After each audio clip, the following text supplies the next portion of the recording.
ada pelajaran besar, khususnya kita yang memiliki akal yang sehat. Bahkan salah satu faidah kenapa Allah Subhanahu wa taala banyak mengkisahkan kisah-kisah dalam Al-Qur'an, berdasarkan firman Allah Azza wa Jalla, wa kullan naqussu 'alaika min amba'ir rusul ma nuthabbitu bihi fuadah. Dan begitulah kami kisahkan kepadamu ya Muhammad tentang habar-habar para utusan, tidak lain dan bukan hanya untuk menetapkan dan memberikan ketenangan kepada hatimu. Karena dengan kisah-kisah dalam Al-Quranul Karim banyak pelajaran yang diambil oleh Rasul sepanjang perjalanan dakwahnya, dan itu juga berlaku kepada kita umatnya. Ma'asyiral muslimin yang dimuliakan Allah Subhanahu wa taala, bicara tentang kisah Dzulqarnain dulu sebelum kita masuk kepada kisah Ya'juj dan Ma'juj. Kisah Dzulqarnain ini sebenarnya dikisahkan dalam Al-Quran karena ada sebab turunnya. Di zaman Nabi SAW, orang-orang musyrik itu berupaya untuk mencegah dakwah Rasul dengan berbagai macam upaya. Salah satunya dengan cara mencari orang yang cerdas, orang yang berilmu untuk meruntuhkan dakwah. Jadi mencari dalil kepada orang alim, tapi bukan untuk mencari kebenaran, tapi mencari pembenaran untuk meruntuhkan dakwah. Jadi orang-orang musyrik itu orang-orang bodoh, karena tidak diturunkan kepada mereka kitab-kitab dari langit. Berbeda dengan orang Yahudi dan Nasrani, diturunkan padanya Taurat dan Injil. Sehingga orang-orang musyrik ini, pembesar-pembesar mereka datang ke Madinah, kemudian bertanya kepada orang Yahudi tentang sosok orang yang mengaku nabi di daerahnya, maksudnya Nabi SAW. Maka orang-orang Yahudi mengatakan kepada orang-orang musyrik, kalau memang orang yang mengaku nabi di daerahmu betul-betul seorang nabi, tanyakan kepadanya 3 perkara. Kalau dia sanggup menjawab, berarti dia seorang nabi. Tapi kalau dia tidak sanggup menjawab, dustakan kenabiannya. Apa 3 soalan yang akan ditanyakan, yang diajarkan orang-orang Yahudi kepada orang-orang musyrik untuk ditanyakan kepada Rasul? Yang pertama, akhbirna an fityatin dhahabu fi dhahril awal qad kanat lahum qisatun ajibah. Tanyakan kepada orang yang ngaku nabi itu tentang beberapa anak muda di zaman awal-awal yang mereka memiliki kisah yang ajaib. Siapa anak-anak muda itu? Kemudian yang kedua, akhbirna an rajulin tawafan balagha masyariqal ardi wa magharibaha. Tanyakan juga kepada orang yang ngaku nabi itu tentang seorang laki-laki yang berkeliling dunia sampai ke arah barat dan sampai ke arah ujung daripada timur. Kemudian yang ketiga, akhbirna anir ruh wa mahi. Tanyakan juga kepada dia tentang apa itu ruh. Akhirnya orang-orang musyrik sudah mendapatkan apa yang mereka kehendaki untuk ditanyakan kepada Nabi SAW, bukan untuk mencari kebenaran, tidak. Mereka hanya hendak menghalang-halangi dakwah Rasul saja supaya didustakan manusia. Akhirnya para pembesar Quraisy sesampainya di Mekah, mereka datang kepada Nabi sallallahu alaihi wasallam. Mereka mengatakan, "Ya Muhammad, sesungguhnya kami memiliki 3 soalan. Kalau engkau sanggup menjawab, maka engkau adalah seorang nabi, amanna bik, pasti kami akan beriman kepadamu. Tapi kalau engkau tidak sanggup menjawab, memang engkau ini nabi palsu, pendusta." Akhirnya Nabi SAW mengatakan, "Silahkan tanyakan saja." Maka kemudian orang-orang musyrik ini bertanya tentang 3 soalan tadi. Saking senangnya Nabi SAW, kalau seandainya Rasul bisa menjawab 3 soalan itu, mereka akan beriman. Nabi SAW menjanjikan dengan kata-katanya, "Sa'ukhbirukum ghadan." Besok saya kabarkan jawabannya. Dan Nabi SAW lupa mengatakan insya Allah.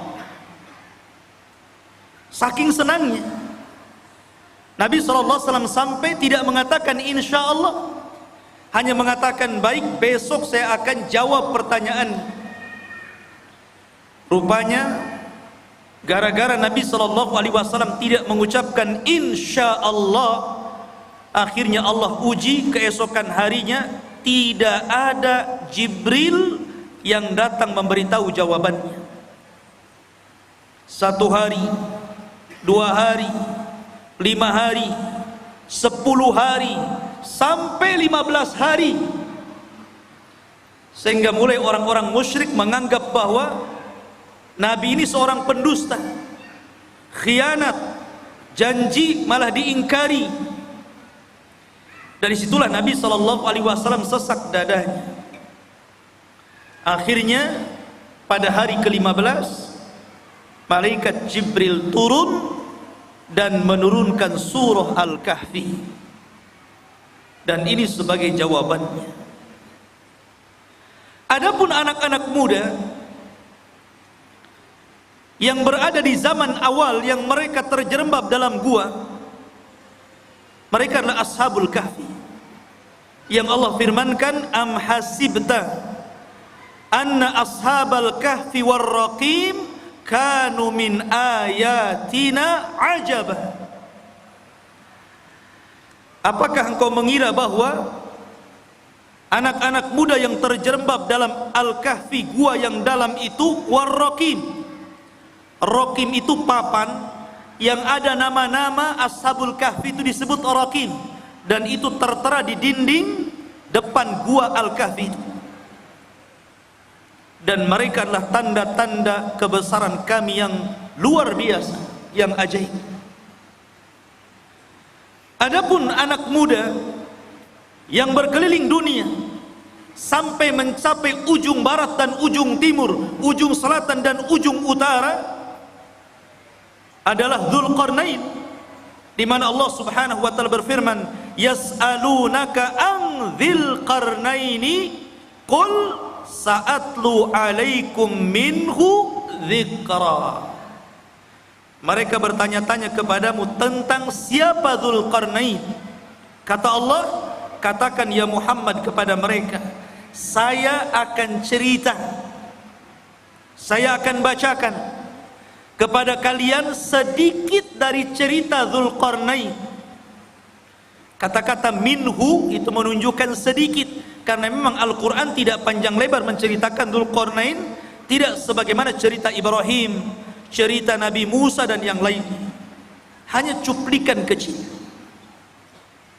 Tapi itu sudah menjawab pertanyaan orang-orang Quraisy. Adapun ruh, maka Allah katakan, yas'alunaka 'anir ruh qulir ruhu min amri rabbi. Mereka bertanya tentang ruh, katakan ruh itu urusan Rabbmu. Karena ruh itu sampai hari ini walaupun teknologi sudah canggih, nggak ada yang bisa mendeteksi ruh itu seperti apa. Sehingga ruh itu urusan Allah Subhanahu wa taala. Dari sini ikhwatu fiddin muliakan Allah Azza wa Jalla,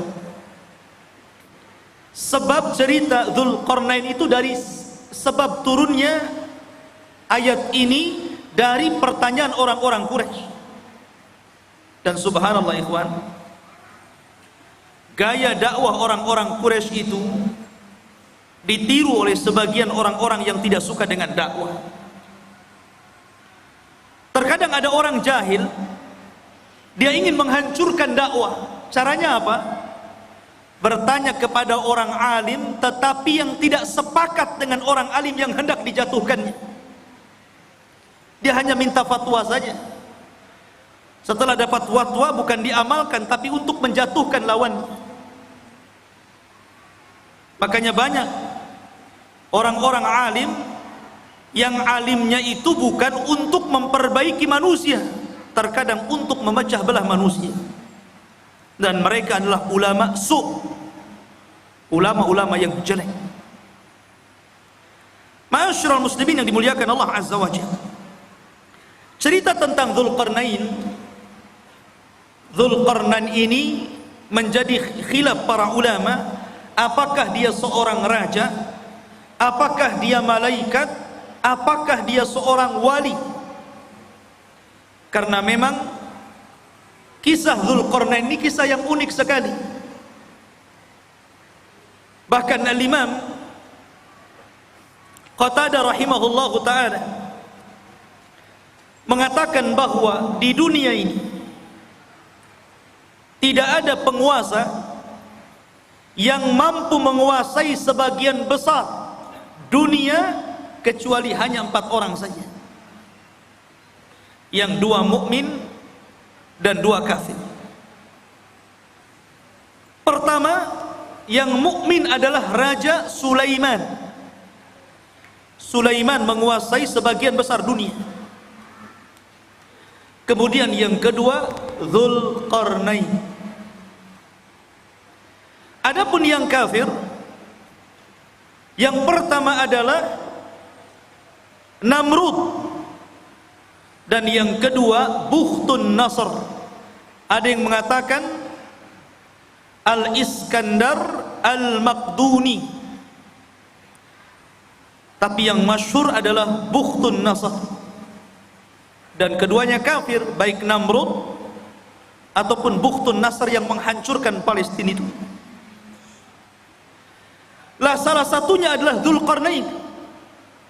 Dia penguasa yang berhasil menguasai barat dan timur, selatan dan utara, sehingga kemudian menjadi khilaf apakah dia seorang nabi, apakah dia seorang wali, ataukah dia malaikat. Ada yang mengatakan dia adalah malaikat, tetapi pendapat ini tentu sangat jauh sekali. Ada yang mengatakan dia seorang nabi berdasarkan zahir Al-Quran, karena dia diperintah Allah untuk menyampaikan wahyu Allah. Siapa yang beriman maka akan diperbaiki, siapa yang kufur maka akan disiksa dan diazab. Dan nanti saya akan jelaskan tentang rihlah beliau. Tapi pendapat yang masyhur, dan ini pendapat yang banyak dikuatkan para ulama, seperti Asy-Syaikh Ibnu Utsaimin rahimahullahu ta'ala, mengatakan bahwa dia adalah rajulun saleh, orang yang sangat soleh sekali, dan dia seorang raja dan penguasa dunia. Itulah Dzulqarnain. Lalu hidup di masa siapa Dzulqarnain ini? Ada yang mengatakan bahwa Dzulqarnain ini hidup di masa Nabi Khidir, bahwa Khidir pernah berjumpa dengan Dzulqarnain di Baitul Maqdis, kemudian diangkat menjadi menterinya, menjadi penasehatnya.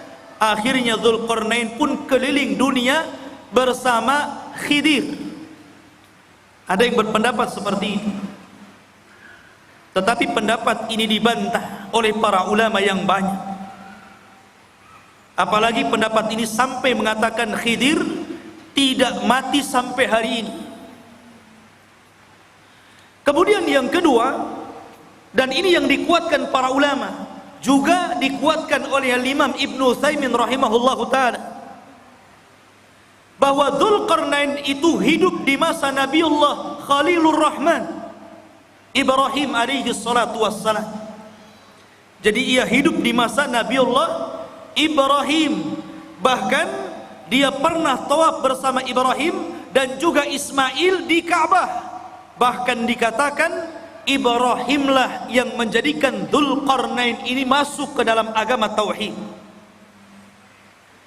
Yang dengan itu akhirnya Dzulqarnain berdakwah keliling dunia. Ini salah satu pendapat Al-Imam Ibnu Utsaimin rahimahullahu taala dalam fatwa Nur ala Darbi, di mana Ibnu Utsaimin mengatakan huwa malikun salihun kana ala ahdil khalil Ibrahim. Dia adalah raja yang saleh, hidup di masa Nabiullah Ibrahim alaihi salatu wassalam, wa yuqalu annahu tafa ma'ahu bil baiti fallahu a'lam. Bahkan dikatakan dia pernah tawaf bersama Ibrahim di Baitullah, Allahu a'lam. Itu perkataan dari Imam Ibnu Utsaimin rahimahullahu taala. Ma'asyiral muslimin yang dimuliakan Allah azza wajalla. Baik, kenapa dia disebut Dzulqarnain? Dzu itu artinya pemilik. Qarnain itu dua tanduk. Kenapa disebut pemilik dua tanduk itu? Ada yang mengatakan bahwa kenapa raja tersebut digelari pemilik dua tanduk atau dalam bahasa Arabnya Dzulqarnain? Pendapat yang pertama, karena dia memakai mahkota dan dalam mahkotanya itu berbentuk dua tanduk. Jadi ada tanduk dalam mahkotanya dari kanan dan kiri dari tembaga. Ada yang mengatakan disebut Dzulqarnain karena dia pernah dipukul sebelah kanannya kemudian mati dan terluka. Kemudian Allah hidupkan kembali. Kemudian dipukul oleh kaumnya, kemudian mati dan kemudian dihidupkan kembali. Ada yang berpendapat seperti itu, ya terima saja, namanya pendapat. Makanya disebut Dzulqarnain. Ada yang mengatakan karena bentuk kepalanya seperti dua tanduk, ada tanduknya di kepalanya. Dan tentu ini ba'id, sangat jauh. Dan pendapat yang terakhir inilah yang banyak dikuatkan para ulama. Disebut Dzulqarnain karena dia ketika berdakwah mengajak manusia ke dalam tauhid, maka dia berjalan ke arah barat sampai ujung terbenamnya dan ke arah timur sampai tempat terbitnya. Dan tempat terbit serta tempat terbenamnya itu disebut qarnai syaitan, dua tanduk setan. Makanya Nabi SAW melarang jangan sholat ketika terbit matahari dan ketika terbenam matahari, karena ketika itu muncul dua tanduk syaitan. Maka ketika Dzulqarnain berdakwah sampai ujung barat, sampai terbenam matahari, bahkan sampai ujung timur, sampai terbitnya matahari, berarti dia melakukan kedua perjalanan, kedua tanduk syaitan, sehingga akhirnya dia digelari sebagai raja pemilik dua tanduk ataupun Dzulqarnain. Ini yang paling akrab mungkin ya, yang paling dekat berdasarkan nas Al-Quran, bagaimana perjalanan beliau ke ujung barat dan timur itu. Ma'asyiral muslimin yang dimuliakan Allah Azza wa Jalla,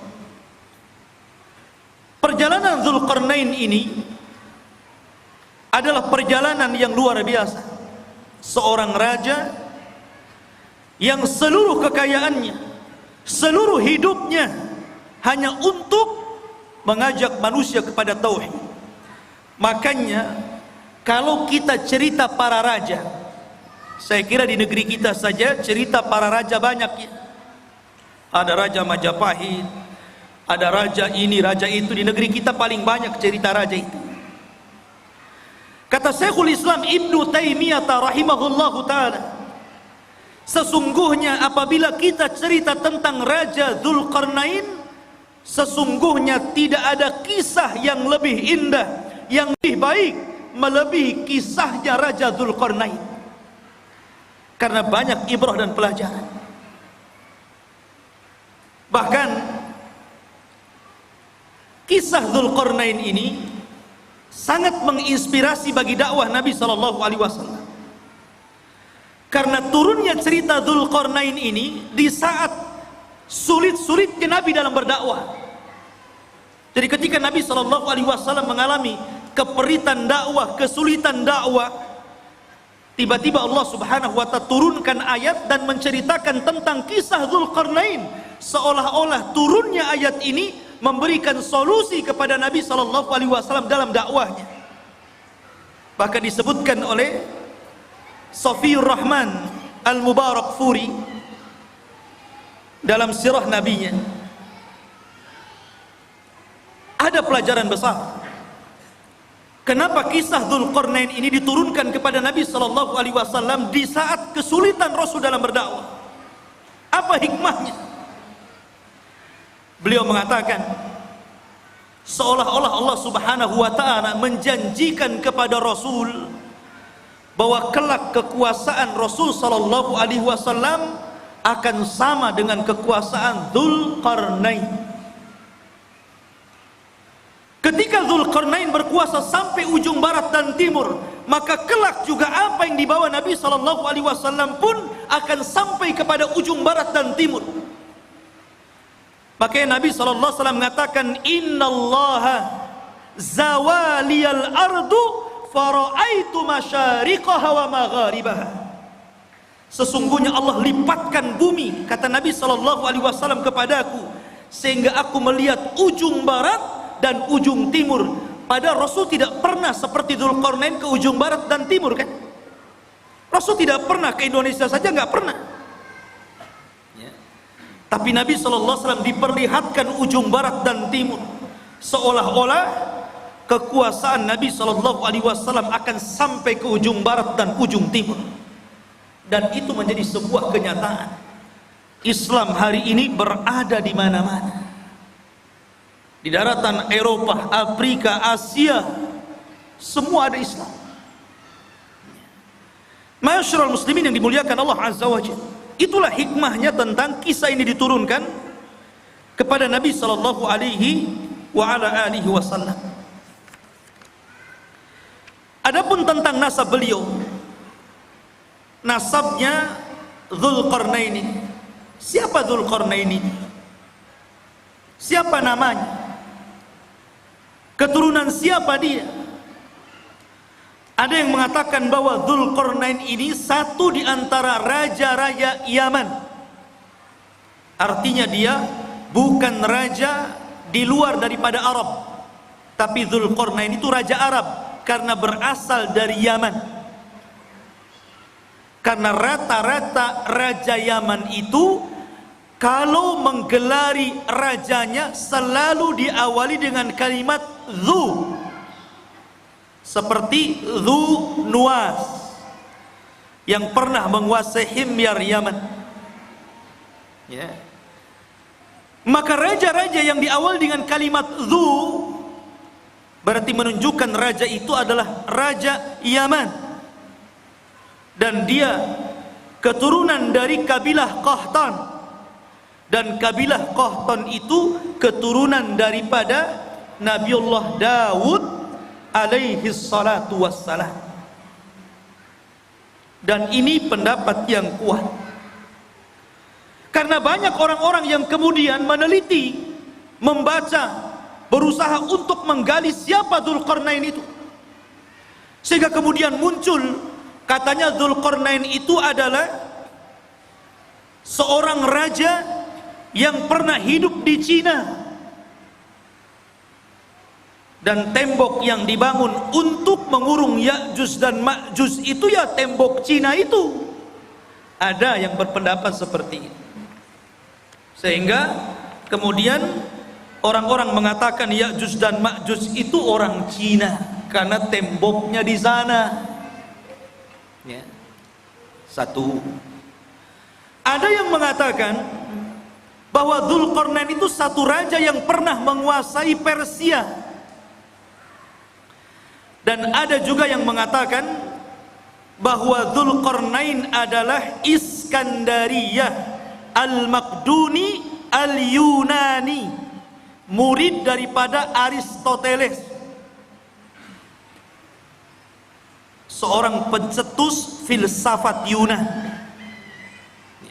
Dan ini ada ulama yang mengatakan seperti ini, dan ini banyak sekali yang mengatakan bahwa Dzulqarnain itu adalah Iskandariyah Al-Maqduni Al-Yunani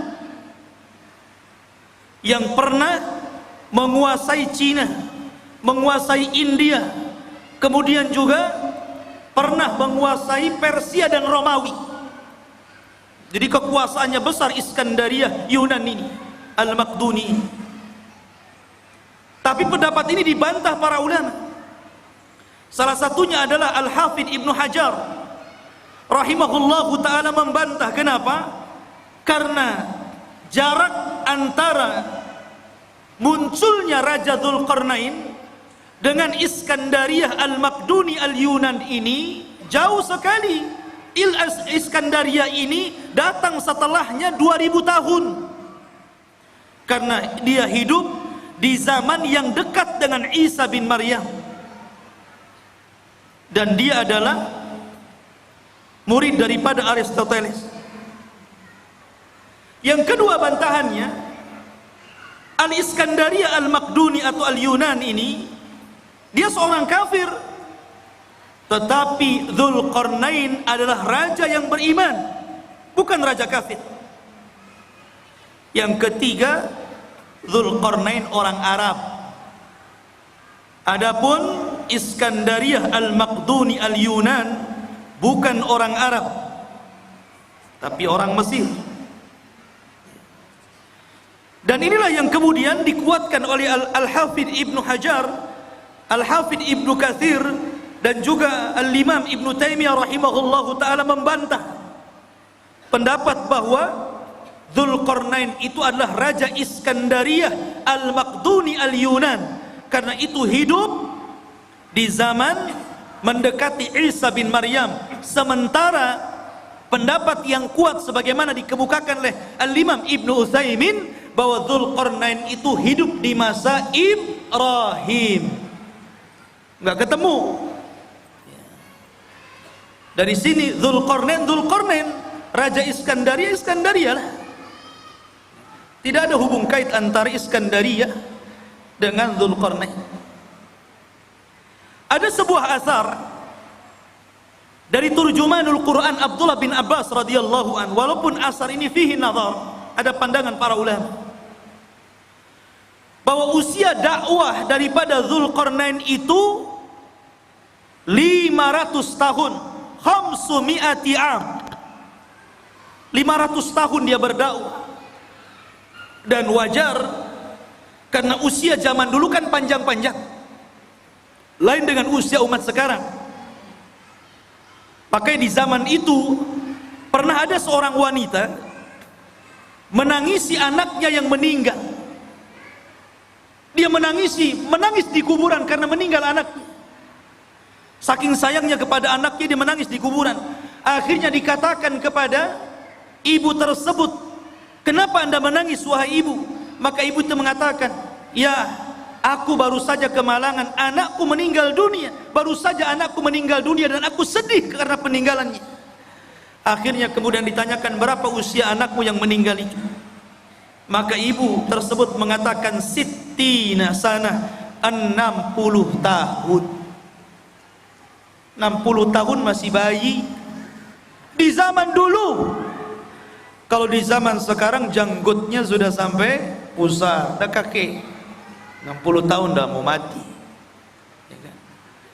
Akhirnya orang ini mengatakan, jangan sedih wahai ibu, karena kelak akan datang sebuah umat yang usianya itu baina sittuna was sab'in, baina sittina was sab'in, antara 60 sampai 70 tahun saja, dan itu usia kita umat Islam. Maka sang ibu tersebut sontak saja kaget dan merasa heran dan mengatakan, lau a'tanillahu umrahum, kalau Allah berikan umur mereka yang 60 tahun kepadaku, aku akan jadikan 60 tahun itu untuk sekali sujud kepada Allah Subhanahu wa ta'ala. Lihat, ya usia dulu panjang-panjang, sehingga wajar kalau Dzulqarnain juga keliling dunia sampai 500 tahun, berarti usianya di atas itu kan. Ini satu cerita, namanya asarnya fihi nazar, ya bisa benar bisa salah, karena ada penelitian tentang riwayat. Karena dalam Al-Quran sendiri tidak disebutkan secara detail, ya, karena boleh jadi karena tidak ada manfaat penyebutannya. Akhirnya Al-Quran hanya menyebutkan hal-hal yang penting yang bisa dijadikan ibrah dan pelajaran bagi pembacanya. Taib, itu sedikit muqaddimah tentang siapa Dzulqarnain itu. Di dalam Al-Quranul Karim, tepatnya surah Al-Kahfi, ayat yang ke-83,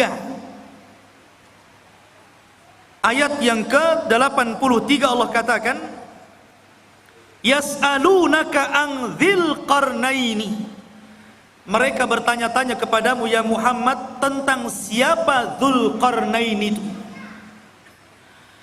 Qul sa'atlu alaikum minhu dzikra, katakan ya Muhammad, saya akan bacakan kepada kalian minhu, dari sedikit kisahnya saja. Dzikra, penyebutannya tidak banyak, hanya sedikit. Dan begitulah Allah Subhanahu wa ta'ala.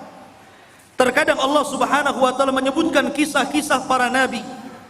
Ada yang panjang lebar, dari kecil, remaja, dewasa sampai tua dijelaskan, seperti Ibrahim alaihi salatu wassalam, seperti Nabiullah Musa alaihi salatu wassalam, diceritakan dari kecil sampai tua.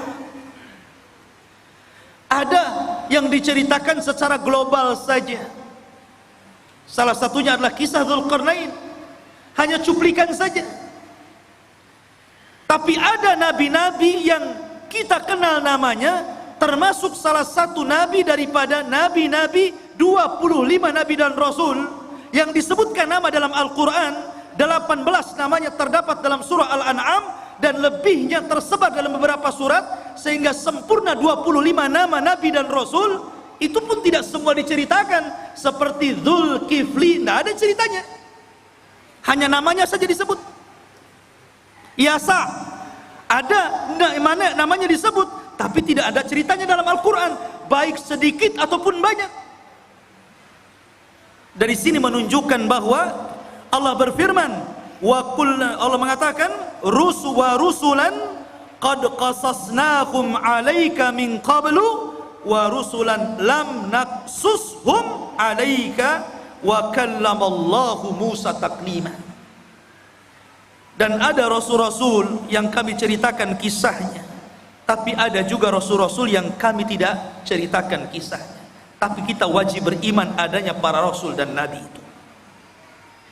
Ma'asyiral muslimin yang dimuliakan Allah Azza wa Jalla. Kemudian Allah mengatakan, inna makkanna lahu fil ardi wa atainahu min kulli syai'in sababa. Inna, sesungguhnya, makanna, sesungguhnya kami, makanna lahu, sesungguhnya kami telah memberikan kekuasaan, lahu, kepada siapa? Dzulqarnain. Makan itu artinya kekuatan, kekuasaan, kehebatan untuk menjadi raja. Apa sebabnya? Sebabnya wa atainahu min kulli syai'in sababa. Dan kami telah memberikan kepada Dzulqarnain ini jalan untuk mencapai segala sesuatu yang dikehendakinya. Jadi kalau Sulaiman ingin membangun sesuatu, dia sudah punya para arsiteknya. Kalau dia ingin menyerbu sebuah kaum, sudah siap para tentara-tentaranya. Kalau dia ingin membuat pengairan, kalau di Batam mungkin kayak ATB gitu kan, sudah ada ahli airnya. Kalau ingin membuat jalan, sudah ada ahli jalannya. Kalau ingin membuat persenjataan, sudah ada ahli senjatanya. Pokoknya segala sesuatu yang dikehendaki Dzulqarnain ada jalannya, dan Allah Subhanahu wa taala berikan kepada Dzulqarnain untuk kepentingan dakwah. Nih yang menjadikan Allah makanna lahu fil ard. Kami berikan kekuasaan yang besar di permukaan bumi kepada Dzulqarnain itu. Dan ini sebuah pelajaran bahwa kalau seorang penguasa ingin berkuasa dengan kuat dan tidak bisa ditumbangkan, maka dia harus mengikuti firman Allah Azza wa Jal, wa atainahu min kulli syai'in sababa. Dia harus punya orang-orang pakar-pakar, harus dekat dengan dia. Pakar ekonomi, pakar politik gitu kan, pakar hubungan antara dalam negeri dan luar negeri, dan pakar-pakar yang lainnya. Kalau dia memiliki pakar-pakar itu dan sesuai dengan bidangnya, maka dia akan kokoh menjadi penguasa. Tapi kalau dia kemudian mencomot menteri asal saja, yang penting bapak senang umpamanya ya, atau mengambil orang-orang dekat yang penting mendukung dia, nah itu tidak akan inna makanna lahu fil ard. Jadi betul-betul harus orang-orang ahlinya seperti Dzulqarnain, baru penguasa itu akan kuat kekuasaan. Kemudian Allah mengatakan fa'atba'a sababa, maka mulailah Dzulqarnain mengikuti satu jalan. Ingat, perjalanan Dzulqarnain dalam berdakwah ini banyak sekali. Tapi Al-Quran hanya menceritakan 3 perjalanan dakwahnya saja, karena ini yang paling vital, yang paling penting, dan banyak pelajaran yang kita bisa petik, khususnya bagi Anda para penguasa. Karena ini seorang raja. Kalau Anda ingin menjadi penguasa negara, hendaklah pelajari kisah Dzulqarnain. Karena ini contoh bagi para raja. Sebagaimana pernyataan Imam Syekhul Islam Ibnu Taimiyah rahimahullahu taala, tidak ada kisah yang terbaik para raja melebihi kisahnya Dzulqarnain. Perhatikan perjalanan pertama. Allah mengatakan, hatta idza balagha maghribasy syamsi wajadaha taghrubu fi ainin hamiyatin wa wajada indaha qauman qulna ya Dzulqarnain imma an tu'adziba wa imma an tattakhidha fihim husna fa amma qala amma man zalam fa sawfa nu'adzibuhu thumma yuraddu ila rabbih fayu'adzibuhu adzaban nuqra. Perhatikan ini perjalanan pertama Raja Dzulqarnain. Hingga apabila dia telah sampai ke tempat terbenam matahari. Ketika dia sampai ke mana? Ainin. Ain itu maksudnya lautan. Hamiyatin maksudnya yang bentuknya seperti lumpur hitam. Jadi beliau mengarah ke arah barat karena terbenam matahari di situ. Terbenam matahari di mana? Di barat. Pertama kali perjalanan Dzulqarnain ke mana? Ke arah barat. Dia berjalan ke arah barat. Dan di sini Allah mengatakan ainin hamiyah, maksudnya lautan yang menghitam seperti lumpur hitam. Karena begini ikhwan, matahari itu awalnya putih, kemudian semakin mengarah ke barat menjadi kuning. kemudian semakin tenggelam menjadi merah, kemudian ketika tenggelam menjadi hitam karena muncul malam. Itulah disebut ainin hamiyah. Dan disitulah ujung daripada barat, karena sudah tidak ada jalan lain, sudah ujungnya, selebihnya nggak ada tanah lagi, lautan semuanya. Lah Dzulqarnain sampai di ujung barat. Disitulah Dzulqarnain, ikhwan, ini Dzulqarnain itu berjalan ke sana kemari hanya untuk memperbaiki. Dan ini percontohan penguasa, percontohan presiden, percontohan seorang raja. Walaupun Dzulqarnain itu sudah kaya raya, kaya harta, kaya jabatan, kaya pasukan, buat apa lagi? Sudahlah, duduk-duduk saja, kan begitu ya. Sekarang saja seperti itu, baru menjabat maaf, baru sekelas wali kota atau bupati saja gitu kan. Kadang-kadang kalau safar kemana-mana tidur saja. Udah sampai, sudah. Dia nggak tahu jalannya bolong, ada polisi tidurnya, jalannya rusak tuh nggak tahu dia. Harusnya jangan tidur, lihat, wah ini jalan perlu diperbaiki, ini jalan nggak bagus nih. Kemudian melewati desa-desa, ini kayaknya ada ketertinggalan, harus dimajukan nih. Harusnya seperti itu ya. Lah Dzulqarnain ini, dia kalau masuk ke sebuah desa dan desa itu ada ketertinggalan, dimajukan. Apa yang kalian butuhkan? Kalian butuh kedokteran? Kami letakkan di para dokter, ajarkan mereka kesehatan. Kalian perlu untuk pembangunan, nih saya letakkan arsitek, ajari mereka bagaimana cara membangun rumah dan gedung. Jadi sifatnya seperti itu. Dzulqarnain ini hanya memperbaiki. Kalau sudah baik tempat tersebut, daerah tersebut, diletakkan orang-orangnya, kemudian dia jalan lagi sampai akhirnya, sampai di ujung barat, ketemu sebuah kaum yang tidak punya agama, kaum yang zalim, dan tidak ada kezaliman yang paling besar melainkan kesyirikan. Kaum yang sangat pendosa, melakukan keharaman, pencuri, pembunuh. Lah Dzulqarnain ini mendapatkan kaum di arah barat seperti itu ya. Makanya Allah mengatakan di dalam ayat ini, ya Dzulqarnaini, wahai Dzulqarnain, wahai Raja Dzulqarnain, imma an tu'adzib wa imma an tattakhidha fihim husna. Terserah engkau, apakah engkau mau menghukum orang-orang jahat ini, orang-orang zalim ini, orang-orang yang tidak beriman ini, ataukah engkau ingin berbuat baik kepada mereka? Terserah. Maka Dzulqarnain mengatakan, amma man zalam, adapun orang yang zalim, adapun orang yang menyekutukan Allah, yang suka membunuh, yang suka mencuri, yang suka melakukan keharaman, fasawfa nu'adzibuhu, kami akan azab dia, kami akan hukum dia, thumma yuraddu ila rabbih, setelah itu kami serahkan kepada Rabbnya, fayu'adzibuhu adzaban nuqra, kelak Rabbnya akan mengadab, boleh jadi lebih dahsyat dibandingkan adabku kepada mereka. Tetapi sebaliknya, wa amma man amana wa amila salihan falahu jazaan al-husna wa sanaqulu lahu min amrina yusra.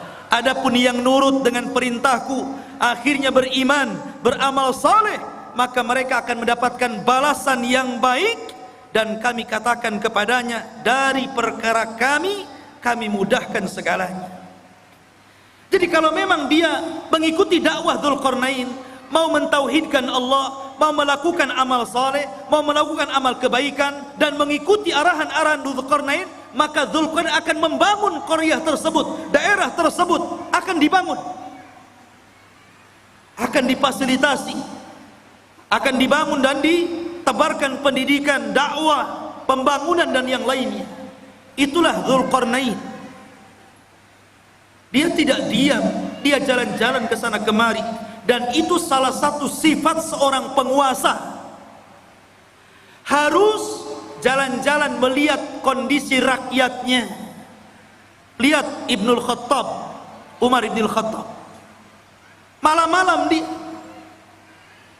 malam-malam keliling melihat rakyatnya, sehingga pelajaran karena dia suka jalan malam, melihat-lihat rakyatnya, baik yang senang ataupun yang susah, banyak melahirkan undang-undang, kebijakan-kebijakan, peraturan-peraturan yang kemudian sangat bermanfaat untuk rakyatnya, hanya karena jalan-jalan terinspirasi akhirnya. Ya, seperti itu. Dan Umar kalau jalan-jalan melihat rakyatnya tidak bawa wartawan, tidak diliput. Besoknya keluar Umar jalan-jalan menyambangi kaum muslimin yang ada di sini, bagi-bagi sembako. Nggak ada. Umar tidak masuk media. Lain dengan penguasa sekarang ya. Masuk parit saja ada wartawannya. Ma'asyiral muslimin yang dimuliakan Allah Subhanahu wa taala. Begitulah seorang raja jalan ke sana kemari. Inilah yang pertama perjalanan siapa? Dzulqarnain ke arah barat. Baru kemudian Allah mengatakan, "Summa atba'a sababa." Baru kemudian Dzulqarnain berjalan ke arah lain. Ke arah mana? Allah mengatakan, "Hatta idza balagha matli asy-syamsi." Sampai ketika Dzulqarnain sampai di arah terbitnya matahari. Kalau tadi terbenam kan, matahari kan terbenam itu dari atas bawah sampai terbenam, seolah-olah matahari masuk ke dalam laut. Tidak. Matahari itu tidak mengelilingi bumi. Bukan berarti dia masuk arah laut kemudian mengelilingi bumi sampai muncul di arah timur. Tidak. Sebagaimana pelajaran yang ma'ruf antum pelajari di sekolah-sekolah. Matahari tidak mengelilingi bumi. Matahari itu menghadap Allah. Sujud kepada Allah hampir-hampir dia tidak diizinkan untuk terbit dari arah timur dan hampir-hampir terbit dari arah barat. Dan kalau sudah demikian, maka kiamat telah dekat.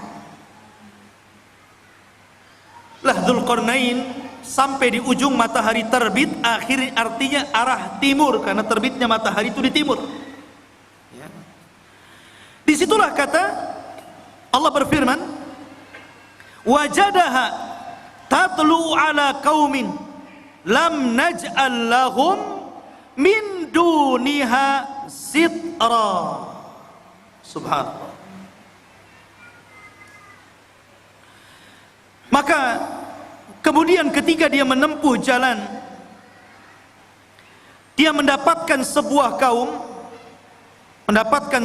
kaum, sekelompok umat yang kami tidak menjadikan bagi mereka sesuatu yang melindunginya dari cahaya matahari. Umat yang sangat terbelakang, nggak punya rumah, nggak berpakaian. Seperti mungkin di zaman sekarang kalau orang-orang primitif gitu ya, orang-orang yang hidup di daerah Amazon, jangan jauh-jauh ke Amazon ya, di Indonesia saja banyaknya. Seperti ada seorang dai yang belusukan ke hutan-hutan di daerah timur itu ya, akhirnya masuk Islam gara-gara pakai sabun. Itu pernah ceritanya dengar ya? Masuk Islam gara-gara sabun. Gak pakai baju. Lah Dzulqarnain ketemu umat yang seperti itu nggak pakai baju, mungkin hanya pakai koteka saja gitu ya.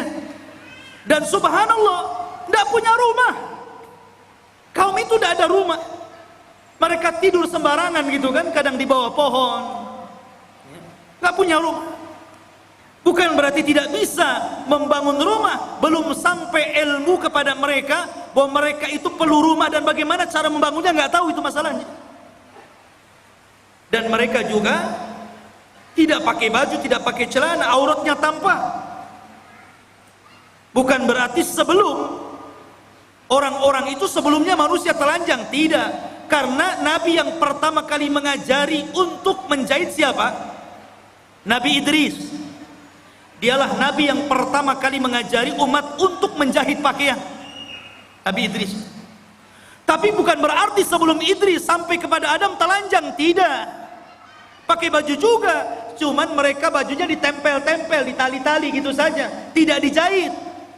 Lah di zaman Idris itulah mulai ada jahitan, mulai dijahit sininya, dijahit sananya, sampai hari ini berbagai macam ragam, sampai muncul tailor-tailor kan gitu.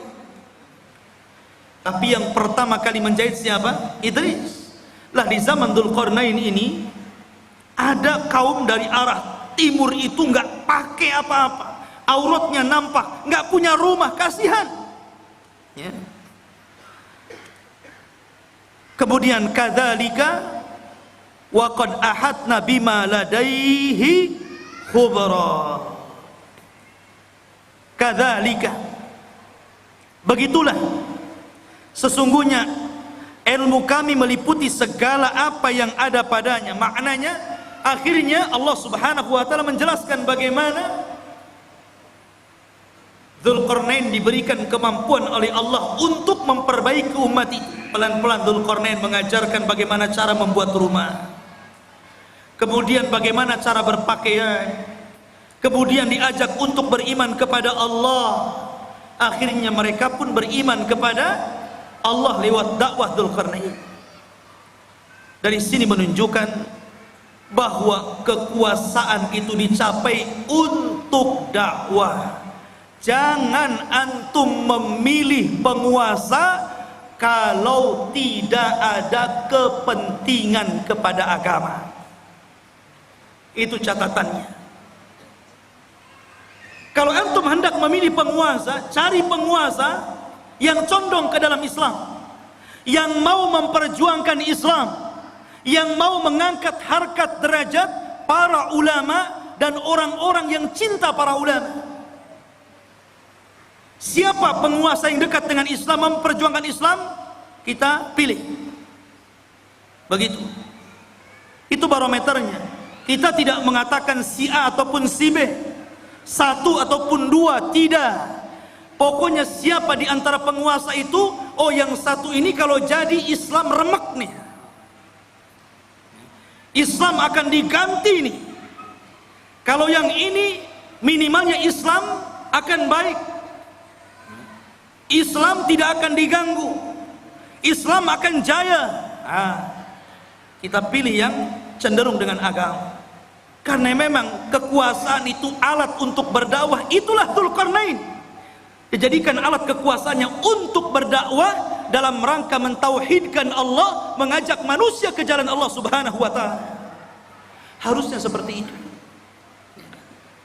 Kemudian yang ketiga, dan ini inti pembahasan kita, Allah Subhanahu wa taala berfirman, "Tsumma atba'a sababa." Kemudian Dzulqarnain memilih jalan yang selanjutnya, setelah ke barat, kemudian ke timur, sekarang ke utara atau ke selatan. Tapi Allah tidak mengatakan utara atau selatannya, antara dua arah itu.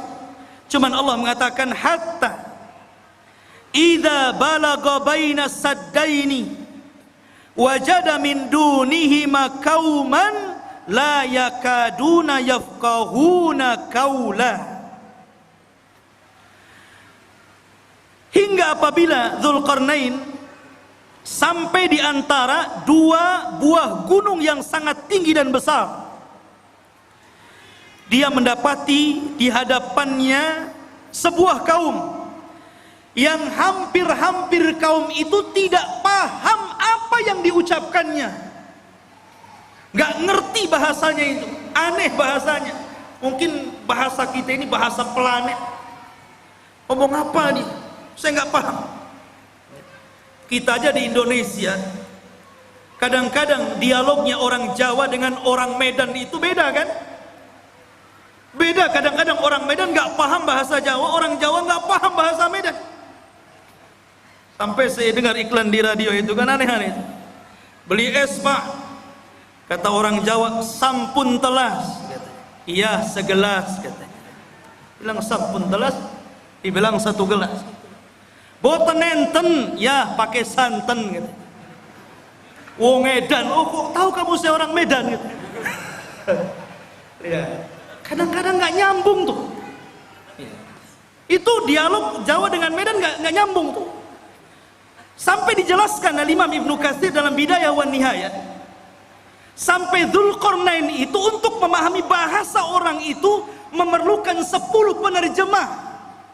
Dari satu bahasa ke bahasa berikutnya, dari bahasa berikutnya, sampai 10 bahasa, 10 penerjemah. Baru Dzulqarnain paham, oh iya maksudnya apa, baru tahu dia.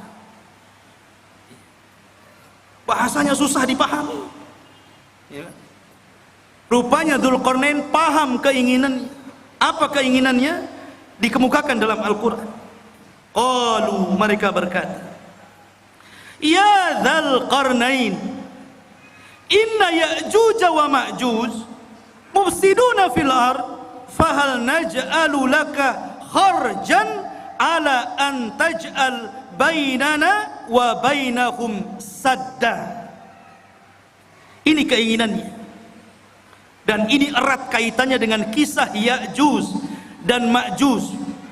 Dan inilah kisah Dzulqarnain yang ada hubungannya dengan kita kaum muslimin. Kisah yang terakhir ini, pertemuan Dzulqarnain dengan kaum yang terakhir ini adalah kisah yang sangat erat kaitannya dengan kita kaum muslimin. Karena kita ini umat yang ada di akhir zaman. Kenapa kita ini umat yang ada di akhir zaman? Pertama, karena tidak ada nabi setelah Rasul sallallahu alaihi wasallam. Maknanya tidak ada umat selain umat Nabi sallallahu alaihi wasallam. Setelahnya dunia ini akan dihancur-hancurkan alias kiamat. Jadi Dzulqarnain diminta oleh mereka itu dalam waktu-waktu tertentu datang Ya'juj dan Ma'juj. Mereka membuat kerusakan, membunuh, membantai, merampok, memperkosa, melakukan anarkis. Mereka brutal, mereka bengis. Makanya kelak di akhir zaman, fitnah Ya'juj dan Ma'juj itu berbeda dengan fitnah Dajjal dan fitnah keluarnya binatang dari perut bumi. Kalau Dajjal fitnahnya apa? Fitnahnya agama. Dia dikeluarkan oleh Allah itu untuk memfitnah agama kita, karena dia awalnya ngaku nabi, berakhir ngaku Tuhan. Dajjal tidak akan membunuh kita kalau kita menuhankan dirinya, kecuali kalau kita kufur kepada ketuhanan Dajjal, baru dia bunuh kita. Tapi kalau kita beriman kepada Dajjal, justru disenangkan sama Dajjal. Antum mau apa? Diberi oleh Dajjal. Adapun fitnahnya binatang melata yang akan keluar dari perut bumi, dia tugasnya hanya stempel saja. Ketemu orang kafir, distempel jidatnya, distempel hidungnya, kemudian gosong, menunjukkan alamat dia kafir. Ketemu orang yang beriman, distempel dahinya, bercahaya, menunjukkan dia mukmin. Ketika itu tidak ada nama, semua dilupakan dari namanya. Saya Abu Meros, saya nggak tahu siapa saya. Sehingga akhirnya orang itu hanya menyebutkan dari tanda yang ada di mukanya, mukmin dan kafir, dan tidak tersinggung. Ya. Mau kemana min gitu? Oh, mau ke sawah fir. Itu saja. Gak tersinggung. Kalau sekarang dikafir-kafirkan orang tersinggung. Enak saja kau kafir-kafirkan saya. Tapi zaman itu tidak. Lah fitnahnya Ya'juj dan Ma'juj itu beda. Ini brutal ini. Dia hanya taunya merusak bumi saja, membunuh dan membunuh. Bahkan di akhir zaman bukan hanya membunuh, tapi memakai bangkai orang yang dibunuhnya, kanibal. Jadi dahsyat fitnahnya ini. Makanya kaum ini sangat merengek kepada Dzulqarnain, minta tolong agar Dzulqarnain memisahkan mereka dengan Ya'juj dan Ma'juj ini. Makanya dia mengatakan, ya Dzulqarnain, wahai Dzulqarnain, inna Ya'juj wa Ma'juj, sesungguhnya Ya'juj dan Ma'juj itu mufsiduna fil ard, dia merusak bumi. Kata para ulama mentafsirkan ketika memaknai apa yang dimaksud merusak di situ, ada yang mengatakan yang dimaksud merusak di situ adalah sebagaimana yang dikatakan Wahab ibn Munabbi, bahwa mereka yaf'aluna amala qaumi Lut. Pertama, mereka itu kaum yang homoseksual. Ini kata-kata Wahab ibn Munabbih. Jadi kalau sekarang ada orang yang terjangkit penyakit homoseksual, berarti pengikut Ya'juj dan Ma'juj. Itu menurut Wahab ibn Munabbih. Ingat tuh, jangan sekali-kali mendukung LGBT. Itu perilakunya Ya'juj Ma'juj itu. Tapi jangan antum katakan, tuh lihat Ya'juj Ma'juj tuh. Tengok orang banci, hati-hati ada Ya'juj Ma'juj. Boleh. Ini menjelaskan bahwa kerusakan dalam ayat Al-Kahfi tadi, menurut Wahab ibn Munabbih, mereka merusak bumi, artinya mereka melakukan amalan kaum Lut. Dan ini tentu sangat jauh penafsiran seperti ini. Ada yang mengatakan seperti Atha Al-Khurasani mengatakan, annahum kanu yaqtulun, mereka suka membunuh. Dan juga dikatakan Muqatil ibn Sulaiman, annahum kanu ya'kulun nas, mereka membunuh dan memakan orang yang dibunuhnya, kanibal. Menurut Muqatil ibn Sulaiman. Dan boleh juga digabungkan tiga-tiganya. Mereka suka melakukan amalan kaum Lut, dan mereka suka membunuh, membantai, dan mereka juga kanibal, memakan orang yang dibunuhnya, alias kanibal. Itulah kerusakannya Ya'juj dan Ma'juj. Ada orang makan orang? Di zaman sekarang kan ada juga ya. Di YouTube itu daerah mana itu? Pasar jual beli daging orang. Ngeri juga ya. Khawatu fi dimuliakan Allah Azza wa Jalla. Maka mereka mengatakan, fahal naj'alu laka kharjan, bagaimana kalau kami sediakan upah untukmu wahai Dzulqarnain, ala an taj'al bainana wa bainahum saddan, agar kau jauhkan kami dengan mereka, buatkan benteng. Karena mereka datang dari sana, buatkan benteng supaya mereka tidak menyerang kami lagi. Subhanallah.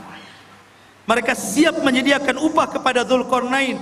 Buat apa? Dzulqarnain ini sudah kaya, pasukannya banyak, orangnya cerdas, berilmu, dan Allah berikan segala sesuatu keinginannya.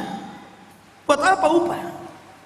Makanya Dzulqarnain mengatakan, dengan mengatakan kepada mereka, qala ma makkani fihi rabbi khairun, tidak usah, nggak perlu kalian memberikan upah. Apa yang telah Allah berikan dari kekuasaan dan kekuatan ini sudah cukup untukku. Ini kebaikan, anugerah, nikmat yang luar biasa, nggak perlu.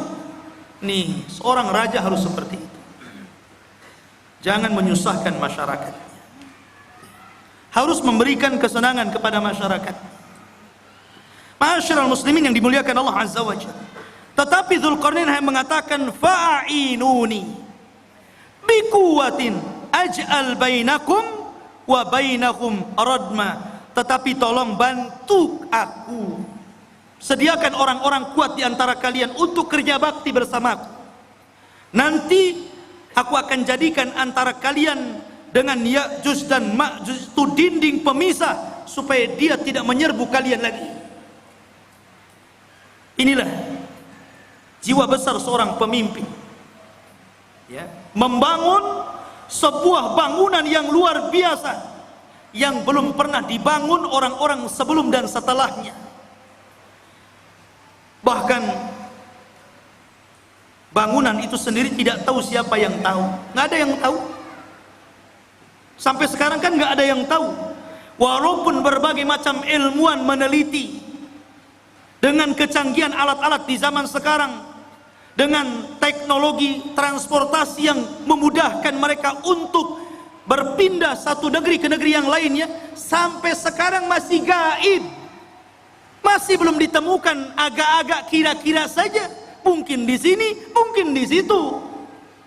Sampai-sampai Imam Ibnu Katsir meriwayatkan sebuah kisah Raja Abbasiyah, di mana Raja Abbasiyah itu mereka mengirimkan pasukan untuk mencari di mana bentengnya yang dibangun Dzulqarnain ketika mengurung Ya'juj dan Ma'juj, mengiring delegasi itu.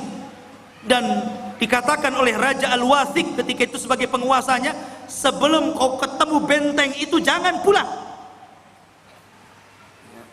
Akhirnya berangkat tuh pasukan itu dari satu negara ke negara berikutnya, dari satu daerah ke daerah berikutnya, menyeberangi lautan, menyeberangi gunung, dan begitu seterusnya, sampai akhirnya selama 2 tahun baru ditemukan benteng tersebut.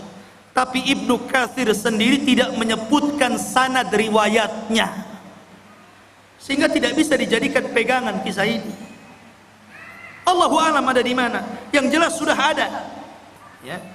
Walaupun sebagian para ulama seperti Lajnah Daimah dan juga Syekh bin Baz rahimahullahu taala, ketika ditanya tentang di mana sebenarnya benteng yang dibangun Dzulqarnain itu, yang mengurung padanya Ya'juj dan Ma'juj dan akan keluar di akhir zaman, maka Syekh bin Baz hanya mengatakan min kibalil masyriq, dari arah timur, maksudnya kota Madinah. Kalau antum berada di Madinah, ke arah timurnya. Kemudian diisyaratkan ke daratan Cina, ke daratan Cina, ya. Ada yang mengatakan bahwa benteng itu terletak di daerah daratan Armenia. Ada yang mengatakan Adribajania di daerah Georgia, ya. Itu sebagian ulama mengatakan seperti itu. Tetapi sekali lagi tidak bisa ditegaskan seperti itu. Cuman dari arah timur. Apakah Cina? Tidak. Ya'juj Ma'juj bukan Cina. Walaupun ada sebagian orang yang melihat ciri-ciri daripada hadis Rasul, kok ciri-ciri itu melekat kepada orang-orang Asia. Orangnya pendek, mukanya bulat, matanya sipit. Jangan-jangan saya pula. Bukan. Ya'juj dan Ma'juj itu belum keluar. Kalau Cina sudah keluar dari dulu, ya. Di mana-mana. Dia belum keluar. Dan dia di balik tembok. Dan kelak akan dikeluarkan Allah di akhir zaman. Bukan sekarang, di akhir zaman. Karena Ya'juj dan Ma'juj itu Allah keluarkan setelah Allah hancurkan bentengnya, itu ketika setelah Isa bin Maryam turun, itu pun pasca terbunuhnya Dajjal.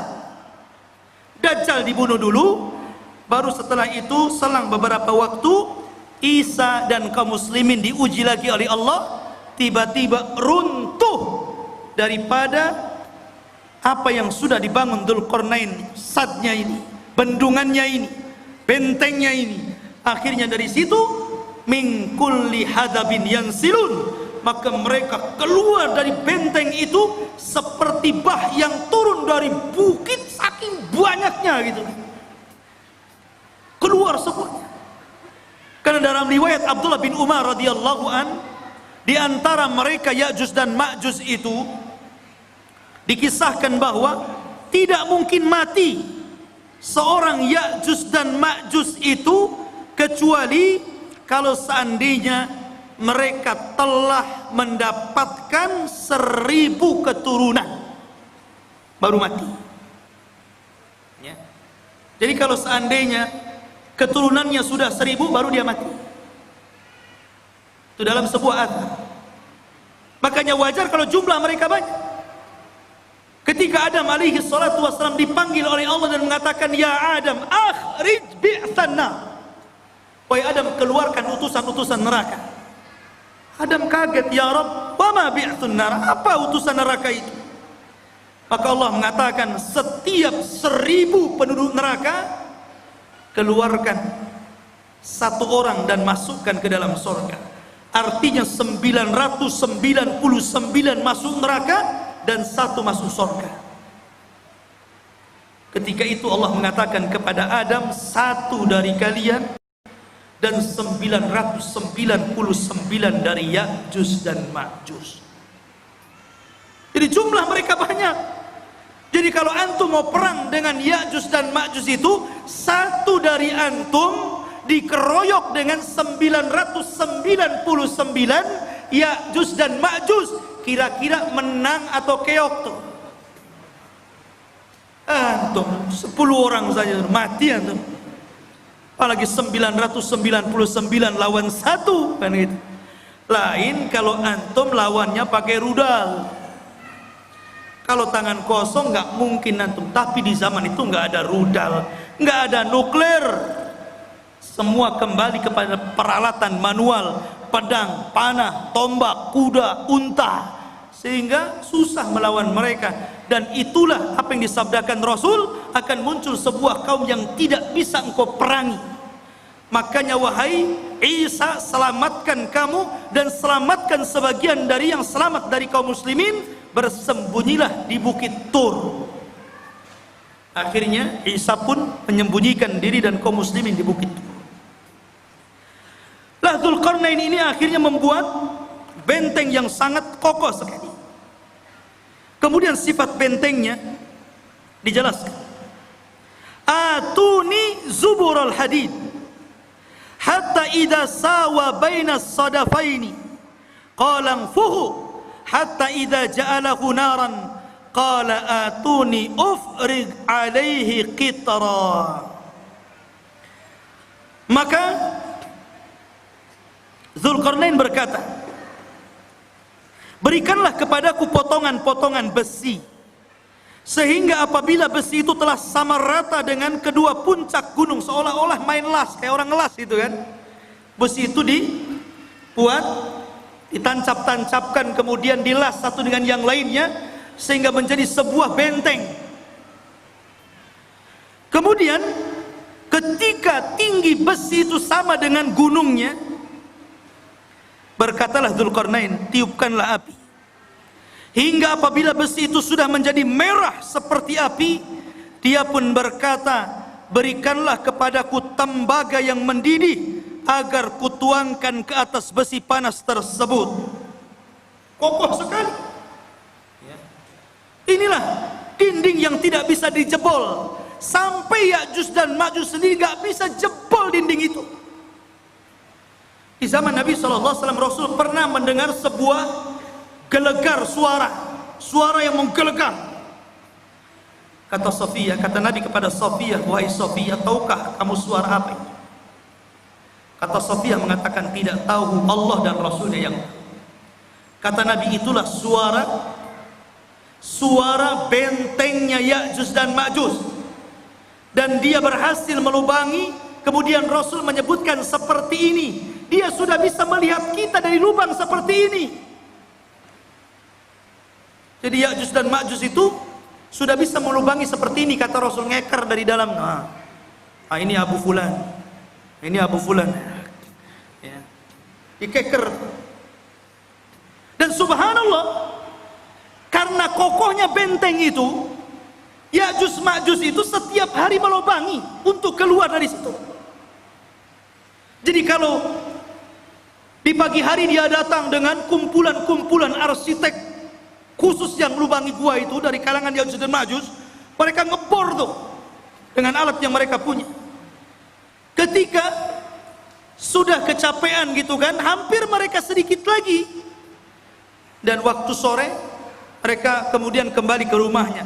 Besoknya bolongan itu balik lagi ke asalnya. Dan seperti itu hampir mereka putus asa karena tidak bisa melubangi dan tidak bisa keluar dari gerbang. Sampai akhirnya di akhir zaman, ketika pemimpin Ya'juj dan Ma'juj itu hendak memimpin untuk melubangi dan keluar dari benteng itu, kata pemimpinnya, besok kita akan kerja lagi, insya Allah. Pemimpinnya diilhamkan untuk mengucapkan insya Allah. Subhanallah, ketika pemimpinnya diilhamkan untuk mengucapkan insya Allah, jebol benteng itu. Akhirnya mereka keluar, sehingga ketika mereka turun dari bukit itu dan mengarah ke Palestina, kemudian yang pertama mendarat di sebuah danau Tiberias. atau danau Buhaira, diminum itu kelompok yang pertama paling depan, yang tengah dan yang belakang. Ketika sampai di danau itu sudah nggak kebagian air, dan mereka mengatakan, kan tadi masih banyak, kenapa sudah habis, katanya. Saking banyaknya. Padahal danau itu bisa menghidupi jutaan jiwa yang ada di sana. Tapi sekali teguk gelombang yang pertama, habis ludas, saking banyaknya Ya'juj dan Ma'juj. Lihat bagaimana kuasa Allah Azza wa Jalla. Maka Allah mengatakan, famastata'u an yadharuhu wa mastata'u lahu naqba. Qala hadha rahmatun min rabbi fa idza jaa wa'du rabbi ja'alahu dakkan wa kana wa'du rabbi haqqan. Maka di sini Allah Subhanahu wa taala mengatakan, Zulkarnain berkata dalam ayat ini, famastata'u lahu an yadharuhu. Ya'juj dan Ma'juj itu tidak mungkin sanggup untuk menghancurkan benteng itu. Tidak sanggup. Karena yang menghancurkan atas izin Allah kan. Jadi tidak ada yang sanggup kecuali Allah Azza wa Jalla, dan itu pun atas kehendak Allah Subhanahu wa taala. Makanya Dzulqarnain mengatakan, hadza rahmatun min rabbi, ini semua karena rahmat Allah Subhanahu wa taala. Dengan kecerdasan Dzulqarnain, kebesaran Dzulqarnain, banyaknya pasukan yang dimiliki Dzulqarnain, ilmu yang dikuasai Dzulqarnain, tetap dia mengatakan ini rahmat dari Allah. Ya, tawadu, rendah diri, masih mengakui rahmat ini datang dari Allah. Jangan seperti Qarun yang mengatakan innama utitu min ilmin indi, kekayaan ini datang dari ilmu yang saya miliki, katanya. Jangan seperti Qarun. Dzulqarnain tetap mengatakan ini rahmat dari Allah Subhanahu wa taala. Ma'asyiral muslimin yang dimuliakan Allah Azza wa Jalla. Itulah kilasan daripada cerita Dzulqarnain. Sedikit kita cerita tentang Ya'juj dan Ma'juj. Ya'juj dan Ma'juj adalah keturunan daripada salah satu putra Nuh alaihi salatu wassalam, namanya Yafis ibn Nuh. Nuh memiliki 4 putra, Ham, Syam, Yafis, Kan'an. Tapi Kan'an kafir dan tidak masuk ke perahu, akhirnya mati diterjang ombak dan tufan. Sehingga yang selamat adalah Ham, Syam, dan Yafis. Dari keturunan Syam inilah lahir para nabi dan rasul. Dari keturunan Ham ini lahirlah orang-orang yang berkulit hitam.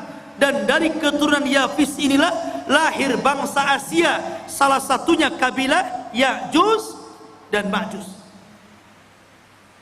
Salah satu dari keturunan kabilah Yafis adalah Ya'juj dan Ma'juj, dan semuanya masuk neraka. Tidak ada yang masuk surga. Ya, karena mereka diciptakan untuk membuat fitnah. Sama dengan Dajjal. Ya. Ma'asyiral muslimin yang dimuliakan Allah Azza wa Jalla. Kalau kita tahu bahwa Ya'juj dan Ma'juj adalah keturunan Yafis ibn Nuh, dari sini maka kita katakan Ya'juj dan Ma'juj itu manusia, bukan binatang, apalagi tumbuh-tumbuhan. Dia manusia dan bukan jin. Karena sebagian para ulama mengatakan, sebagaimana dinukilkan oleh sebagian para ulama, seperti dikatakan Ka'ab al-Akhbar. Ka'ab al-Akhbar ini seorang ulama yang masuk Islam di zaman Umar ibn al-Khattab. Kunyahnya Abu Ishaq, dan dia banyak menukilkan ilmu ahli kitab, dan dia banyak diterima riwayatnya. Ada beberapa riwayat yang ditolak karena Israiliyat. Salah satu kisah Israiliyatnya, Ka'ab al-Akhbar mengatakan bahwa Ya'juj dan Ma'juj itu terdiri dari 3 golongan. Kelompok yang pertama tingginya seperti syajaratul aruz, Sajaratul aruz, pohon aruz ini pohon yang sangat tinggi, seperti pohon mangga yang ada di Lubnan. Jadi Ya'juj dan Ma'juj itu raksasa, karena tinggi seperti pohon aruz katanya, yang ada di Lubnan, ma'ruf, setinggi pohon kelapa gitu. Jadi kalau muncul sekali nginjak kayak gempa, blok blok blok gitu. Itu satu golongan. Yang kedua, ada dari Ya'juj dan Ma'juj itu kelompok yang beda.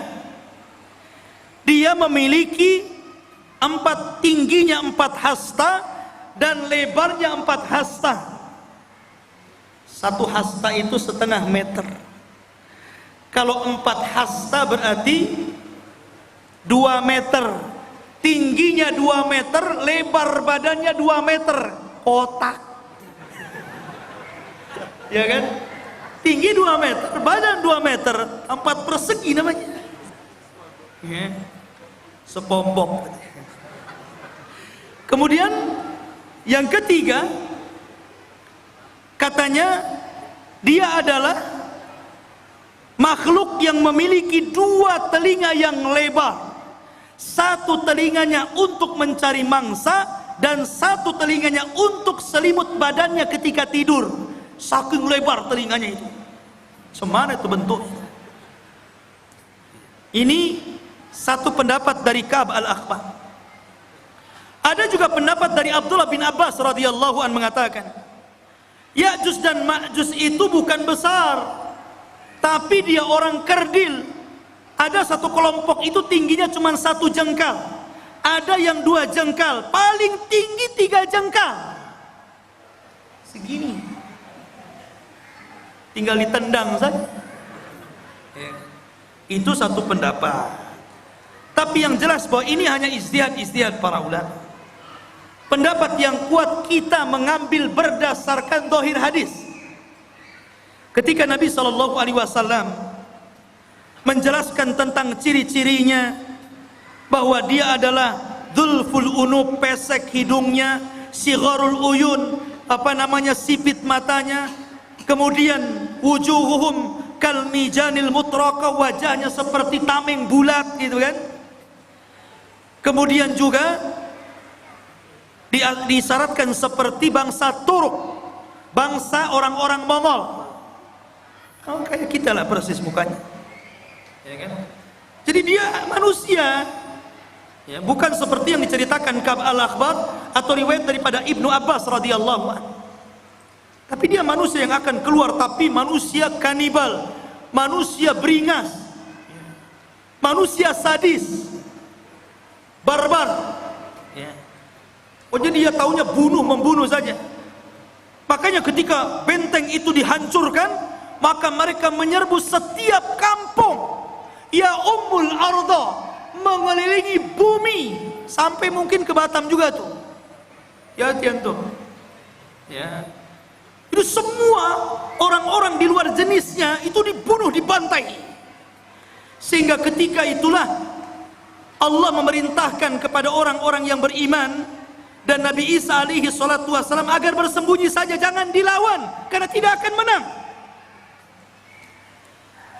Sehingga ketika Ya'juj Ma'juj merasa mereka sudah membantai seluruh umat manusia yang ada di bumi, dan mereka merasa sudah yakin membantai semuanya, mereka pun sombong dan mereka mengatakan, qad qatalna man fil ard sanaqtuluhu man fis sama. Kami sudah membunuh orang yang ada di bumi, sekarang giliran kau yang ada di langit, sekarang ku bunuh kalian, katanya. Akhirnya mereka mengarahkan tombak dan panahnya ke langit. Kemudian dilesatkan tombak dan panahnya itu, subhanallah, merupakan sebuah tanda-tanda kebesaran Allah. Sekarang ikhwan, kalau antum lempar panah ke langit, sampai mana kekuatan antum melempar itu? Walaupun rudal sekalipun, sampai mana coba? Ada batasnya kan? Tapi oleh Allah sengaja disedot panah itu. Jadi panahnya itu terus disedot sengaja sampai ke dalam awan, sampai dah nggak kelihatan lagi. Dari situ Allah kembalikan panah dan tombak, dan sengaja ujung-ujungnya seolah-olah dilumuri darah, seolah-olah orang yang di langit sudah mati. Akhirnya ketika panah dan tombak itu kembali ke bumi, yakin mereka sudah membunuh orang yang di langit dan orang yang di bumi. Lengkaplah kesombongan mereka. Dari situlah, karena kesombongan mereka lah akhirnya Allah Subhanahu wa taala menghancurkan mereka. Dengan cara apa? Berperang? Tidak ada sanggup yang memerangi. Tapi Allah kalau menghancurkan sebuah kaum, bagi Allah itu mudah. Ketika Allah menghancurkan orang-orang yang hendak menghancurkan Ka'bah dari Abrahatul Asram dan pasukan gajahnya, cukup mengirim burung laut. Ketika Allah Subhanahu wa taala memberikan azab kepada orang-orang yang kufur, yang disebutkan dalam surah Al-Kahfi, pemilik 2 kebun, yang kebun itu kayak sorga. Kalau masuk ke kebun itu bawa keranjang, tidak perlu dipetik, keluar, masuk kebun, keluar sudah penuh keranjangnya. Kayak sorga, kufur mereka. Akhirnya Allah mengadab kaum tersebut dengan cara apa? Mengutus tikus sebesar kucing. Ada tikus sebesar kucing? Ada. Tikus Jakarta. Bukan, antum jangan kotor otaknya. Tikus-tikus got itu kan gede itu ya. Antum tahu tikus got itu? Itu kalau ketemu kucing, kucingnya yang lari. Ya. Jadi dikeluarkan tuh tikus-tikus menggerogoti apa? Sad Ma'rib, bendungan Sungai Ma'rib digerogoti. Akhirnya hancur bendungan itu. Kemudian airnya meluluh lantakkan sebuah negeri yang sangat subur, negeri Sabah itu. Dan tidak ditanami kecuali sedikit. Akhirnya semuanya menjadi rata dan tidak ada yang tersisa tumbuhan kecuali hanya pohon bidara, sidrin, dan beberapa pohon yang tidak ada manfaat. Begitu juga ketika Allah menghancurkan Ya'juj dan Ma'juj. Apa yang Allah kirim? Allah tidak kirim buaya, baik buaya laut atau buaya darat.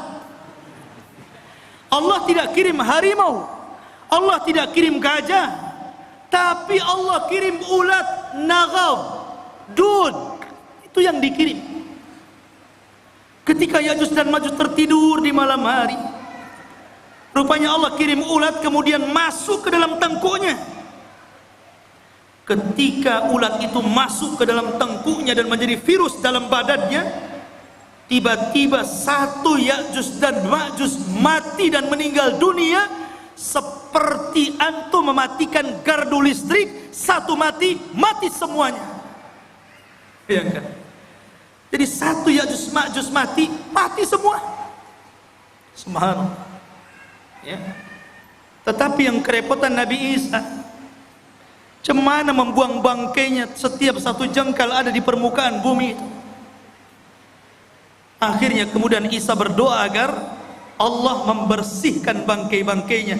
Dikirimlah burung seperti burung-burung unta, sebesar burung-burung unta itu, sebesar unta, dikirim. Kemudian diambil jasadnya dan dilempar entah berantah di mana, di laut mana. Dan ketika itu banyak binatang-binatang yang memakan makanan daging bersyukur kepada Allah Azza wa Jalla. Mereka menjadi kenyang dan gemuk karena banyak bangkai Ya'juj dan Ma'juj di mana-mana. Akhirnya setelah dibuang oleh burung-burung tersebut, Allah menurunkan hujan karena barakah doanya Nabi Isa. Dengan hujan itu akhirnya mengguyur langit, bumi yang kotor dengan bangkai, sisa-sisa bangkai darah dan nanahnya, dan dibuang ke lautan. Akhirnya bumi menjadi subur kembali dan Isa pun hidup beberapa tahun setelahnya. Dan itulah kehidupan yang paling indah sepanjang kehidupan manusia. Ini diantara cerita The King Zulkarnain versus Ya'juj dan Ma'juj. Mudah-mudahan ada manfaatnya. Subhanakallahumma wa bihamdika asyhadu an la ilaha illa anta astaghfiruka wa atubu ilaik. Allahu ta'ala. Assalamualaikum warahmatullahi wabarakatuh.